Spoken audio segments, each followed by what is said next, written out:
ஞாபகத்துக்கும் வந்துருச்சு. சரி, அந்த ஒரு சின்ன குட்டி ஸ்டோரி சொல்கிறேன் பாருங்கள். என்னன்னா, ஒரு ஊரில் வந்துட்டு ஒரு ஊரில் அவங்க வந்து வெளிநாட்டில் இருக்காங்க. பையனும் மருமகள் பேர குழந்தையோட வெளிநாட்டில் இருக்காங்க. அந்த ஆ அவரோட வெளிநாட்டில் இருக்காங்கல்ல, அவரோட அம்மா, அப்பா வந்து நம்ம ஊரில் இருக்காங்க. அவங்க அம்மா இறந்துடுறாங்க. அதனால அவங்க அப்பாவ அவங்க கையோட கூட்டிகிட்டு போயிடுறாங்க வெளிநாட்டுக்கு. வெளிநாட்டுக்கு கூட்டிகிட்டு போனோனே பார்த்தீங்கன்னா, அவங்க பையனும் வேலைக்கு போயிடுறாங்க. அவங்க மருமகளும் வேலைக்கு போயிடுறாங்க டெய்லி. பேர குழந்த வந்து ஸ்கூல் போயிருது. இவர் மட்டும்தான் தனியா இருக்காரு வீட்ல. பேச்சு துணைக்கு கூட ஆள் இல்ல. பக்கத்துலயும் எங்கேயும் போக வழி இல்ல. அதனால வீட்ல அமைதியா அவர் பாட்டுக்கு இருக்கிறாரு. அவருக்கு ரொம்ப கடுப்பாகுது. என்னடா இது, நம்ம வீட்டுக்காரம்மா இருந்தா நம்ம சிவனேன்னு சொந்த ஊர்ல நம்ம பாட்டுக்கு வயக்காட்டு பக்கம் போய் ஜாலியா பேசிக்கிட்டு, ஊர் மக்களோட பேசிக்கிட்டு, நம்ம சொந்தமா பிறந்த ஊர்லயே இருந்திருக்கலாமே. நம்ம வீட்டுக்காரம்மா இறந்து போகவும், நம்மள பார்க்க ஆள் இல்லைன்னு நம்ம பையன் கூட்டி கொண்டாந்து இங்க வச்சிருக்கிறான். நம்மளுக்கு எந்த ஒரு சாப்பாட்டுக்கு, உடைக்கு எந்த குறைச்சலும் இல்ல. ஆனா, பேச்சு துணைக்கு கூட ஒரு ஆள் இல்லையே! அப்படின்ட்டு என்ன பண்ணுறாரு, டெய்லி வந்து 2 ரயில்வே கேட் வந்து நடந்தே போவாராம். 2 பிளாட்ஃபார்ம்லேருந்து டெய்லி நடந்தே போவாராம். அதுதான் அவரோட பொழுதுபோக்கு. இப்படி அவர் போயிட்டு வந்துக்கிட்டு இருக்கும்போது, ஒரு நாள் வீட்ல மருமக வந்து மகன்கிட்ட சொல்றாங்க. "என்னங்க, நானும் வேலைக்கு போறேன், நீங்களும் வேலைக்கு போறீங்க. ஆனா உங்க அப்பா வீட்ல சும்மா இருக்காம டெய்லி நடந்து போயிட்டு வராரு. அதுக்கு வந்து டிக்கெட் போடுவாங்களாட்டுக்கு. அதுக்கு வந்து இவ்வளோ பைசா ஆகுது. இவ்வளோ பைசா ஆகுது. உங்க அப்பா வந்து தண்டமா செலவு பண்றாரு. இத வந்து உங்க அப்பாகிட்ட போய் சொல்லுங்க." அப்படின்னு மருமக சொல்றாங்க. உடனே பையன் வந்து எப்படி தான் அப்பாட்ட சொல்றதோ அப்படின்னு சொல்லும்போது, மனைவி வந்து மிரட்டுறாங்க. "போய் சொல்றீங்களா இல்லையா?" அப்படின்ட்டு மிரட்டுறாங்க. அப்ப அப்பாகிட்ட வந்து சொல்றதுக்கு மகன் வர்றாரு. என்ன சொல்ல, பிளாட்ஃபார்ம் டெய்லி போறீங்க, அந்த செலவாகுது. அது வந்து போகாதீங்கன்னு சொல்றதுக்காண்டி வர்றாரு.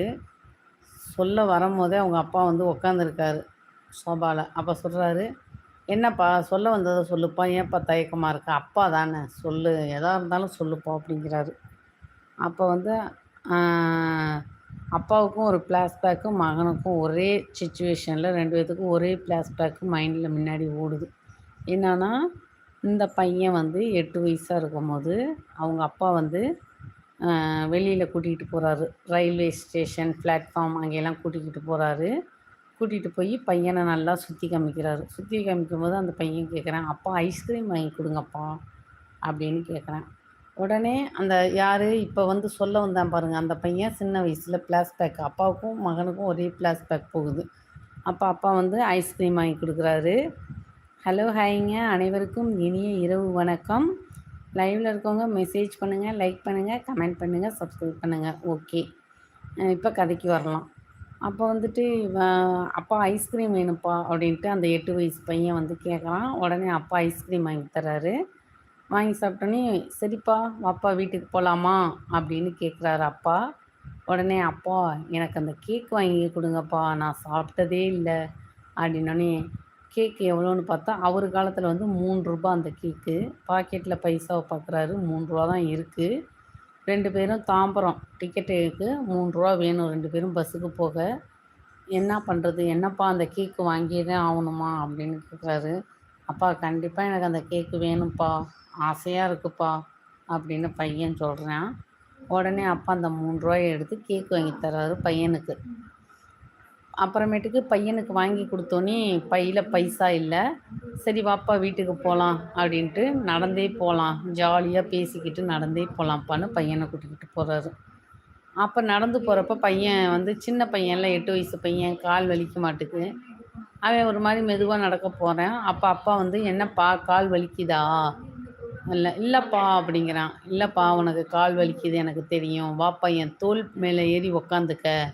உன்னைய நான் தூக்கிக்கிட்டு போறேன்" அப்படின்ட்டு தோள்ல ஏத்தி உட்கார வச்சு தூக்கிக்கிட்டே போயி எல்லாத்தையும் சுத்தி காமிச்சுக்கிட்டு கொஞ்சம் கூட ஒரு சலி ச கோபம், ஒரு சலிப்பே இல்லாம சந்தோஷமா தோள்ல பையன தூக்கி வச்சுக்கிட்டு போய் வீட்ல கொண்டு விடுறாரு.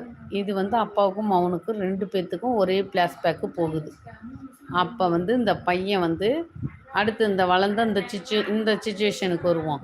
இப்ப வந்து பையன வந்து மருமக சொல்லி மவன்ட்ட சொல்லி அனுப்புறாங்கல்ல, "அப்பா தண்ட செலவு பண்றாரு. பிளாட்ஃபார்ம்லாம் போ வேண்டாம்னு சொல்லுங்க" அப்படின்னு. அத சொல்ல வந்தோனே அப்பா கேட்குறாரு. 2 பேத்துக்கு ஃப்ளாஷ்பேக் முடிஞ்சு வர்றாங்க. வந்தோனே கேட்குறாரு, "என்னப்பா எதா இருந்தாலும் தயங்காம அப்பா தானப்பா சொல்லுப்பாங்கிறாரு." உடனே பையன் சொல்ல வந்தத அப்படியே மனசுல போட்டு புதைச்சிட்டு, "ஒண்ணுமில்லங்கப்பா, சும்மா தான் நீங்க சாப்பிட்டீங்களான்னு கேட்கறதுக்காக வந்தேன்" அப்படின்ட்டு அத சொல்ல மனமில்லாமல் திரும்பி போறான். இதுதாங்க அப்பா இது வந்து ஒரு பெண்